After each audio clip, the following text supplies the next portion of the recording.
The Indiana Fever just won 83-71, and somehow it felt worse than a loss. The arena was dead silent. Fans at home were checking their phones. An entire victory that felt like attending a funeral, because what's happening behind the scenes in Indiana is far more disturbing than any loss could ever be. A generational superstar is being slowly, deliberately turned into a role player. And the worst part, the coaching staff thinks it's working.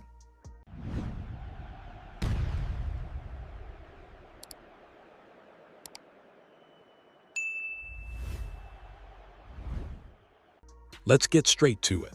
Stephanie White's offensive philosophy is painfully clear at this point. Slow it down. Grind it out. Play boring, predictable half-court basketball. The Fever scored a pathetic 15 points in the entire first quarter against Atlanta, and honestly, that's exactly how White drew it up. Her hierarchy has Kelsey Mitchell as the primary scorer, Aliyah Boston as the second option, and Caitlin Clark sitting in the corner like some kind of glorified spectator. One analyst nailed it perfectly when they compared what Clark is being asked to do to an upgraded version of Sue Bird. Just pass the ball, stand in the corner, and let everyone else eat.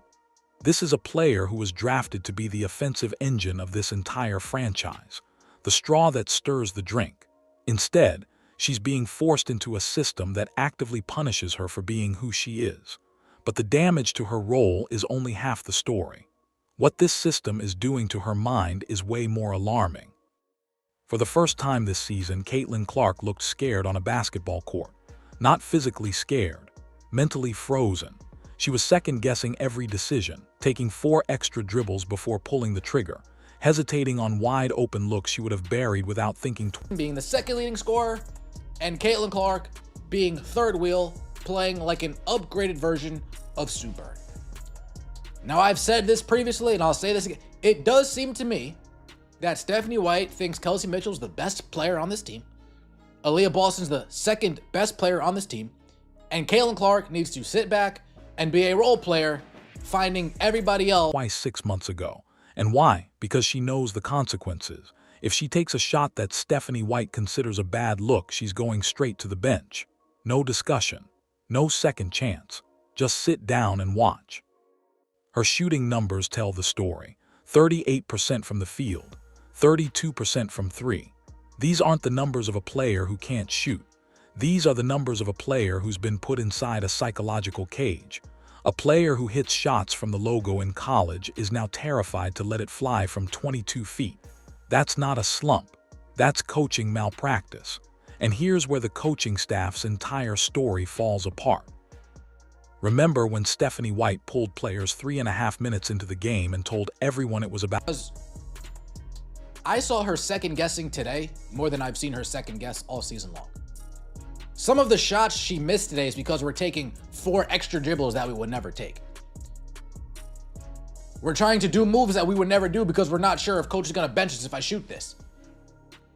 It's very interesting. And I'm sure Stephanie White is just patting herself on the back. I really did a good job today. Oh, I really did. Load management. She pointed to Clark's brutal 2025 injury year, the groin issues, the ankle problems, the fact she only played 13 games. Fair enough, right? Except the rules change every single game. Against Atlanta, Aliyah Boston suddenly played 9 consecutive minutes to start the first quarter. No restriction. No early substitution. Nothing. The game before. Pulled at 3.5 minutes because of a supposed minutes cap. It gets worse. Against Portland, Clark had 3 assists in 3 minutes. The team was up 8-4 and rolling. White pulled both Clark and Boston. Portland immediately went on a 13-2 run, and the Fever lost all momentum. The WNBA actually had to warn the Fever organization about their injury reporting procedures because the information coming out of Indiana wasn't... Stephanie White, she said Aliyah Boston was on a minutes restriction. But today she played 9 minutes to start the first quarter. Last game, she was on a minutes restriction. They needed to pull her 3.5 minutes into the game. And today, that minute restriction has been lifted. She suddenly is playing 9 minutes in the first. Again, Stephanie White just being a bold-faced liar. That's what she does. She lies. Stephanie White lies. But one thing we did see today, Caitlin Clark, well, that bad defense adding up. They even revoked a journalist's credentials for simply reporting on Clark's injury status. This isn't load management. This is control disguised as caution, and the moment that proved it happened on national television. During a 9-0 run, Clark hit an absolutely filthy sidestep three. Pure vintage Caitlin Clark, the kind of shot that reminds you why she's the most electrifying player in basketball. And what happened immediately after? Stephanie White sprinted over for a chest bump and a hug, right in front of the cameras, perfectly timed, beautifully staged. Here's the pattern. When the offense is stagnant and the team can barely score 15 and a quarter, White stands on the sideline with her arms crossed, glaring. But the second Clark bails out the entire system with a miraculous shot, the coach runs over to sidestep three. This was a nasty move. This was an absolutely nasty move. Pull up. Bang. And I believe this was on their 9-0 run. Caitlin Clark finds Kelsey Mitchell.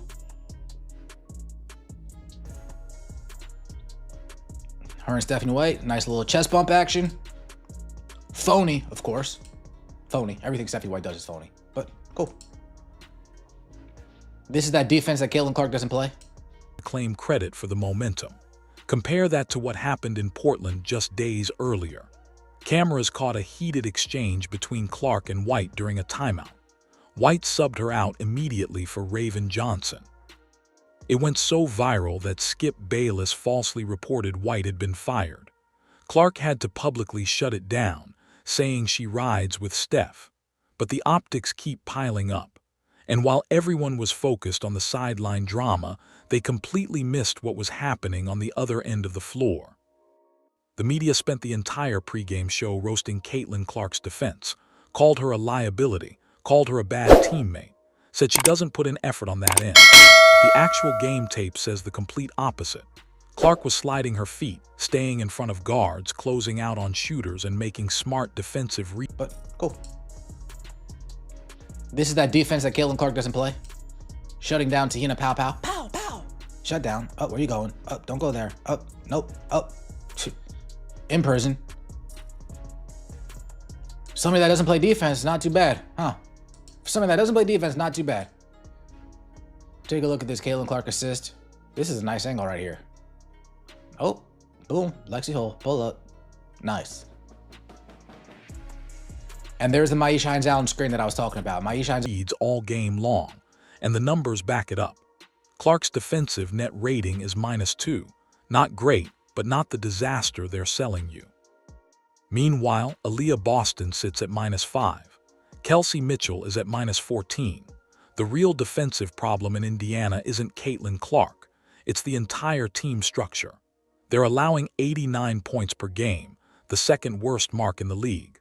But correcting the narrative doesn't generate clicks, so the media keeps hammering the same talking point into the ground. What should concern Fever fans way more than Clark's defense is what happened with this win. The Fever didn't win this game because of some brilliant offensive system. The bench completely carried them. Raven Johnson was a +15. Sophie Cunningham was a +11. Maisha Hines-Allen was a +10. Multiple starters posted negative +- ratings.